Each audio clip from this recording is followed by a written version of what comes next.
ನಾವು ಭಾರತೀಯರಿಗೆ ಕ್ರಿಕೆಟ್ನ ಮೇಲೆ ಎಷ್ಟು ಪ್ರೀತಿ ಇದೆ ಅಂತ ಹೇಳಿದ್ರೆ, ನಾವು ಪ್ರತಿ ವರ್ಷ 30 ಲಕ್ಷ ಕ್ರಿಕೆಟ್ ಬ್ಯಾಟನ್ನು ಯೂಸ್ ಮಾಡ್ತೇವೆ.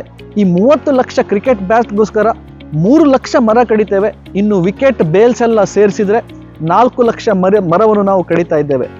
ಕಳೆದ ಕೆಲವು ವರ್ಷಗಳಲ್ಲಿ 10,000 ಗಿಡಗಳನ್ನು ನೆಡುವಂತಹ ಚಟುವಟಿಕೆ ಮಾಡಿದ ನನಗೆ ಕ್ರಿಕೆಟ್ಗೋಸ್ಕರ ಪ್ರತಿ ವರ್ಷ 4 ಲಕ್ಷ ಮರ ಕಡಿತಾ ಇರುವಂತಹ ವಿಚಾರ ಡೈಜೆಸ್ಟ್ ಮಾಡಲಿಕ್ಕೆ ಆಗ್ತಾ ಇರಲಿಲ್ಲ. ಹೇಗೆ ಈ ಕ್ರಿಕೆಟ್ ಪ್ರೇಮದಿಂದ ಪರಿಸರವನ್ನು ಉಳಿಸುವಂತ ಹೇಳಿ ಪ್ರಶ್ನೆಗೆ ಆನ್ಸರ್ ಸಿಗದೆ ಸೋತು ಸುಣ್ಣವಾದಾಗ ಬ್ರಾಹ್ಮಿ ಮುಹೂರ್ತದಲ್ಲಿ ಎದ್ದು ಮೆಡಿಟೇಷನ್ ಮಾಡುವಾಗ ಇದಕ್ಕೆ ಉತ್ತರ ಸಿಕ್ತು. ಆ ಉತ್ತರದಿಂದ ತಲೆ ಕೆಟ್ಟು ಹೋಯಿತು. ಈ ಉತ್ತರ ಇವತ್ತು ನನಸಾಗ್ತಾ ಇದೆ ಸ್ನೇಹಿತರೆ. ಕೆಲವು ದಿನಗಳ ಹಿಂದೆ ನನ್ನ 13,020 ಸ್ಕ್ವೇರ್ ಫೀಟ್ ಜಾಗದಲ್ಲಿ ವಿಶ್ವದ ಅತಿ ದೊಡ್ಡ ಬ್ಯಾಟ್ ಆಕೃತಿಯ ಒಂದು ಮಿಯಾವಾಕಿ ವನವನ್ನು ಮಾಡ್ತಾ ಇದ್ದೇನೆ. ಇದರ ಬೆಲೆಯನ್ನು ಸ್ಥಳೀಯರು 1,80,00,000 ರೂಪಾಯಿ ಅಂತ ಹೇಳ್ತಾ ಇದ್ದಾರೆ.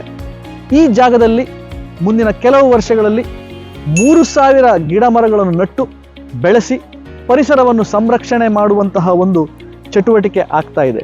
ಈ ಚಟುವಟಿಕೆ ಅತ್ಯಂತ ಜನಪ್ರಿಯವಾಯಿತು. ನಮ್ಮ ಕರ್ನಾಟಕದ ಹೆಚ್ಚಿನ ವಾರ್ತಾಪತ್ರಿಕೆಗಳು, ನ್ಯೂಸ್ ಚಾನೆಲ್ಗಳು ಈ ಚಟುವಟಿಕೆಯನ್ನು ಕವರ್ ಮಾಡಿವೆ, ಈ ಆಕ್ಟಿವಿಟಿಯನ್ನು ಸಪೋರ್ಟ್ ಮಾಡಿವೆ.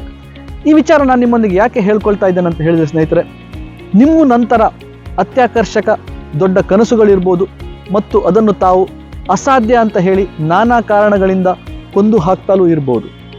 ನಾನು ನಿಮ್ಮ ಥರನೇ ಹಾಗೆ ಮಾಡ್ತಾ ಇದ್ದೆ. ಆದರೆ ಯಾವಾಗ ಬ್ರಾಹ್ಮಿ ಮುಹೂರ್ತದಲ್ಲಿ ಎದ್ದು 3 ಚಟುವಟಿಕೆಗಳನ್ನು ಮಾಡಲಿಕ್ಕೆ ಪ್ರಾರಂಭ ಮಾಡಿದ್ನೋ, ನನ್ನ ಅಸಾಧ್ಯ ಗುರಿ ಮುಟ್ಟಲಿಕ್ಕೆ ಬೇಕಾದಂತಹ ಧೈರ್ಯ, ಸ್ಫೂರ್ತಿ ಮತ್ತು ಸ್ಪಷ್ಟತೆ ನನಗೆ ಸಿಗ್ತಾ ಹೋಯಿತು. ಇದೇ ಬ್ರಹ್ಮ ಮುಹೂರ್ತದ ರಹಸ್ಯವನ್ನು ಕಳೆದ ಕೆಲವು ವರ್ಷಗಳಿಂದ ನಾನು ಕಲಿಸ್ತಾ ಬರ್ತಾ ಇದ್ದೇನೆ. ಆಲ್ ಓವರ್ ಕರ್ನಾಟಕದಿಂದ 24,000ಕ್ಕೂ ಹೆಚ್ಚು ಜನ ಇದರ ಲಾಭವನ್ನು ಪಡ್ಕೊಂಡಿದ್ದಾರೆ.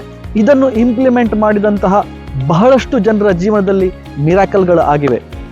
ತಾವು ಕೂಡ ನನ್ನಂತಹ ದೊಡ್ಡ ಅತ್ಯಾಕರ್ಷಕ ಕನಸುಗಳನ್ನು ಹೊಂದಿದ್ದು, ತಾವು ಹಣ, ಆರೋಗ್ಯ, ಸಂಬಂಧ ಮತ್ತು ಉದ್ಯೋಗ ಅಥವಾ ವ್ಯಾಪಾರದಲ್ಲಿ ಮಿರಾಕಲ್ಗಳನ್ನು ಮಾಡಲು ಬಯಸ್ತೀರಂತಾದರೆ ನಾನು ಕೆ ಮಹೇಶಣ್ಣ ನಿಮ್ಮನ್ನು ನನ್ನ ಮಿರಾಕಲ್ ಮಾರ್ನಿಂಗ್ ಕಾರ್ಯಾಗಾರದಲ್ಲಿ ಸ್ವಾಗತಿಸ್ತಾ ಇದ್ದೇನೆ. ಈ ಮಿರಾಕಲ್ ಮಾರ್ನಿಂಗ್ ಕಾರ್ಯಾಗಾರದಲ್ಲಿ ಭಾಗವಹಿಸಿ ಬ್ರಹ್ಮ ಮುಹೂರ್ತದ ಸೀಕ್ರೆಟ್ಗಳನ್ನು ತಿಳಿದು ನಿಮ್ಮ ಜೀವನದಲ್ಲಿ ಅಳವಡಿಸಿಕೊಳ್ಳಿ. ಕೆಳಗಡೆ ಕಾಣಿಸ್ತಾ ಇರುವಂತಹ ಲಿಂಕ್ ಅನ್ನು ಒತ್ತಿ. ಬ್ರಹ್ಮ ಮುಹೂರ್ತದಲ್ಲಿ 5 ಗಂಟೆಗೆ ನಾವು ಸಿಗೋಣ. Thank you.